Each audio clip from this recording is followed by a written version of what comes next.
Can someone res me? Yo! Okay.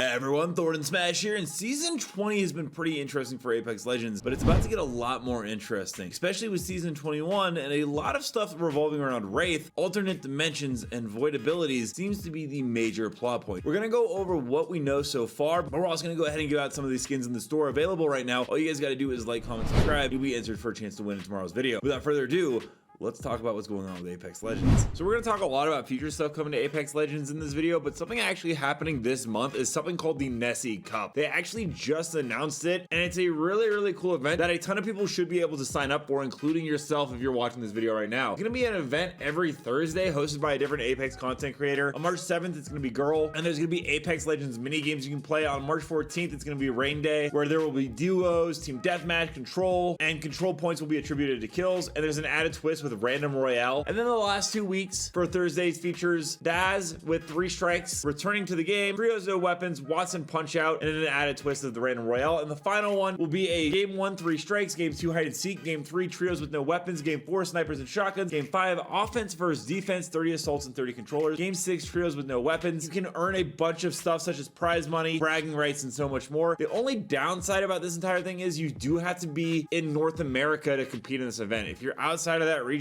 apparently you're not allowed to. Hopefully Europe and other regions get their own tournament or Nessie Cup, but as of right now, you can only do it in North America and you have to be streaming the event. But now that we got the Nessie Cup out of the way, let's talk about something pretty cool. Now, next season, hypermyst let us know of 3 different events coming. One which is Void Nights, which features epics for Path, Loba, Bloodhound. Then there will be Void Swap, rare for Loba and epics for Vantage and Valkyrie. And Void Sinister, a rare for Valkyrie and an epic Wraith and L-Star. Now, I actually was hoping that the Void Swap for Vantage and Valkyrie would be this feral Vantage that we can actually see right here. That is pretty awesome, although they added goggles to this skin. Originally it didn't have it. I thought it looked way better. There's also a feral Valkyrie as well, which looks absolutely fantastic. They're obviously inspired by the Season 13 Bloodhound Battle Pass skin. They're almost identical, just with different stylings on it. But due to the fact that I think the feral skins are legendaries, I don't think it'll be the epic Void skin set, so we'll just have to wait and see. That all being said, next season is going to be absolutely wild in terms of what it means for the lore. Now, the first thing you think of when you hear a Void is probably a Wraith, and that's a very good reason for that. There is the Void Walker skin, which features this Void Tower in the background, which is an entire POI on the Kings Canyon map. Then there's the, Wraith's ability Into the Void, which was one of the first Void abilities seen in Apex Legends. Obviously, the Time Gauntlet kind of uses the Void to time travel, but Wraith has been a staple of that. And we also know that next season, we're getting a legend named Alter, who, as you can see here, has Void abilities themselves, where you can say that they have a scene from the Void type gameplay mechanic. And well, everyone is thinking that next season is all going to be about Wraith, which it very well could be. Void makes a ton of sense. There's one character that also sort of uses the Void in Apex Legends, and that's Ashe. As you might notice that when you use her ultimate sword, she actually creates a one-way Void portal. And what's funny is that Ashe's abilities were originally what was supposed to be Alters, because it was leaked by Asu originally that Ashe could actually phase through walls, which is what we know that Cave can do, and Cave is Alter. I know this is like sounding really like crackpot theory, but it makes a ton of sense if you've been following what's been going on. Now, the narrative designer for Apex Legends actually said this season is going to be based on Ashe and Horizon. That's right, Horizon with the Time Gauntlet, but Ashe is involved as well, because they have a lot of backstory. So I'd be interested to see if a lot of these Void events aren't only for Wraith, but also for Ashe as well. It's an entire Void-based season, not just one character season. Does that mean we get an Ashe Heirloom recolor? Doubt it, but it would line up with what the season's theme is. Like, don't get me wrong, there's a ton more. There's been mentions of a Wraith shadow-themed legendary skin found in the files by hypermyst. Along with that, he found another animation for Lifeline, oddly enough, called Evil Void Walker, an only drumsticks animation for now. Now, what that makes me think that, because this is for Lifeline, is that maybe there's something going on with all the legends having an evil Void Walker version of themselves, which could explain Alternate coming to the game. You see, Alternate comes in, but narrative-wise, there's a bunch of evil versions of the characters running around. Oh my god, did we just get Suicide Squad kill the Justice League? I don't know. This is crazy connecting of the dots by what we found in the files, but there's also some more odd stuff going on. Like, for instance, we know we are getting a free Heirloom artifact dagger this season. We see Lifeline holding it. hypermyst has also found something, though, that shows knows, there's an animation for an Apex Predator card